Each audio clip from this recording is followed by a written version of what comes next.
My name is Johnny Koob. I'm a certified athletic trainer with Rothman Orthopaedics. And typically we are the first responders to the injury.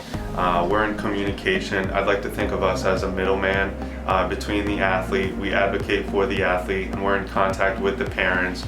And if need be, we're in contact with the physician or even the physical therapist if they're involved as well. So we keep an open communication, and whether that be with the physician or with the parents or helping the athlete be seen in the office.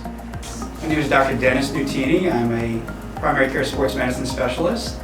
I cover Oakcrest High School football games as well as Southern Regional High School in Mount Hawken, New Jersey. I work for the Rothman Institute. Sports medicine to me is about getting patients as physical and as active as they'd like to be and trying to help with either pain or disability that stands in their way of becoming as active as they would like to be. I mostly see patients with either acute or chronic shoulder, hip, and knee pain. I see a lot of shoulder pain and acute injuries with athletes, as well as with older folks who are trying to stay active and maybe have some arthritis or degeneration around the area of the shoulder. I also see people with acute and chronic knee pain. So again, that ranges from acute injuries with athletes and more chronic or degenerative type process with an older patient. So my name is Bradford Tucker. I'm a medical doctor. I'm an orthopedic surgeon here at the Rothman Institute. I'm double board certified in sports and general orthopedic surgery. My affiliations with hospitals here are Atlanticare and Shore Hospital, but I'm an associate professor at Thomas Jefferson, Philadelphia. From a sports affiliation, I'm an assistant team doctor for the Philadelphia 76ers and the Philadelphia Phillies. I also am affiliated with Stockton University as a sports doctor, and also two high schools, Absegami High School and Ocean City High School. Sports medicine is a pretty broad topic, of course. It involves basically taking care of the athlete, from everything from diet, nutrition, training, either cardiovascular or muscle, to some of the injuries that athletes get, overuse injuries. A lot of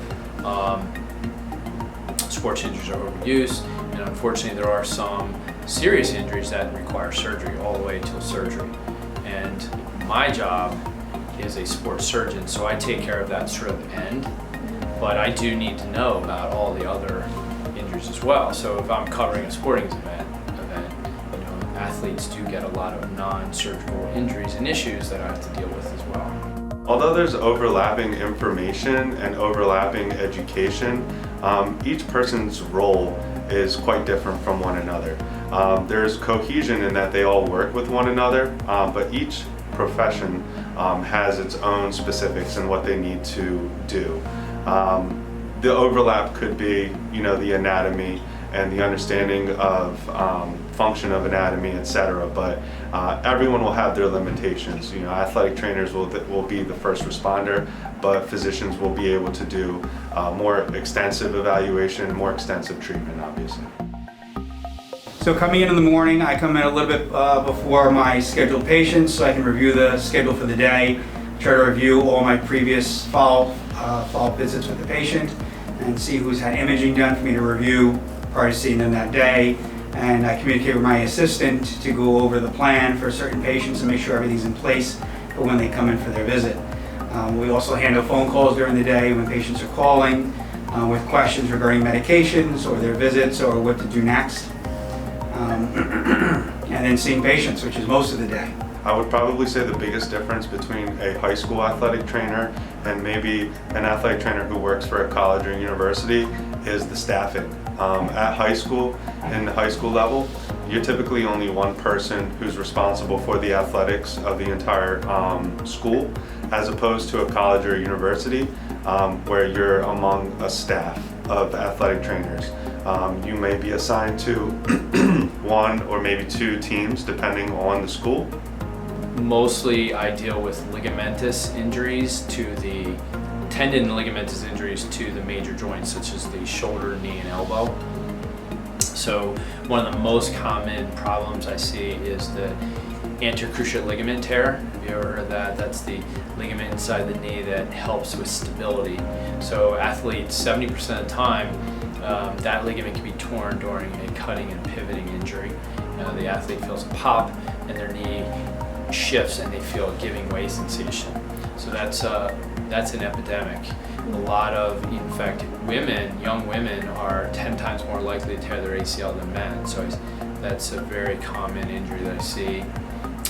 Shoulder dislocation is another injury that's very common, where a young athlete maybe falls or gets tackled or something and the shoulder pops out of socket and they tear a structure in the shoulder called a labrum. That's very common. Older athletes tend to injure a shoulder injury called the rotator cuff, which are the muscles for elevation and stability. And then sort of like the elbow, you have your biceps, or if you've heard pitchers a lot of times will tear the inside ligament called the ulnar collateral ligament.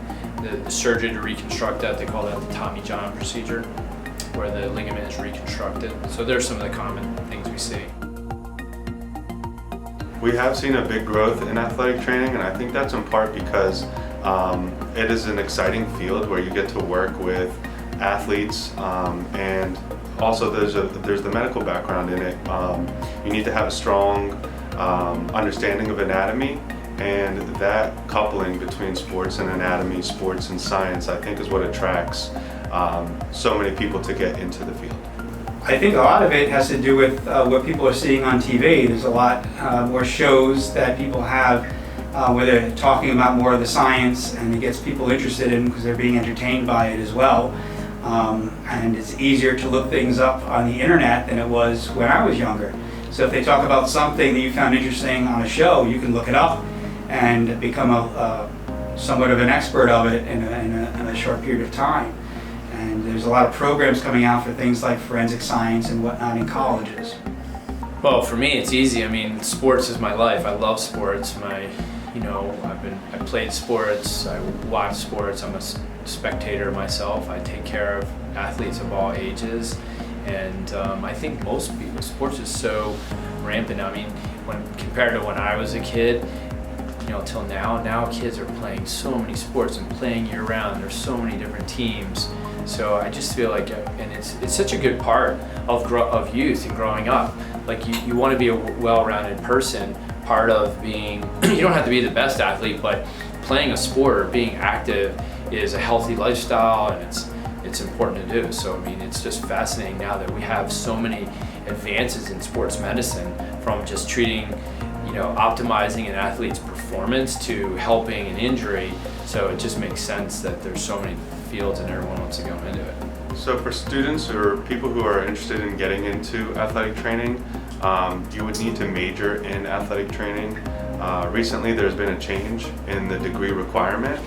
It used to be that you could just obtain a bachelor's degree in athletic training and then you become certified by taking this board exam. However, recently there's been an upgrade, and it's a master's degree requirement. So typically students can achieve a bachelor's degree in exercise science or something related, and then apply into a master's degree program where they can obtain their master's in athletic training and then sit for the exam to become certified. Most rewarding part of being a sports surgeon is fixing an injured athlete and them getting back to playing sport again and thanking you. Like, this is an athlete that is unable to play their sport that they love, and after you repair them, they get back to playing that sport again at a high level, and that's very rewarding. Definitely the most rewarding part of my job is seeing patients progress and get more active, and to be able to either get to playing their sport or excel at their sport, or even for the senior patients to be able to complete the activities that they want to do. A lot of people playing pickleball these days, or golf, or they just want to play with their grandchildren. So hearing that they're able to do all those things through the treatments that we've given them has been very rewarding.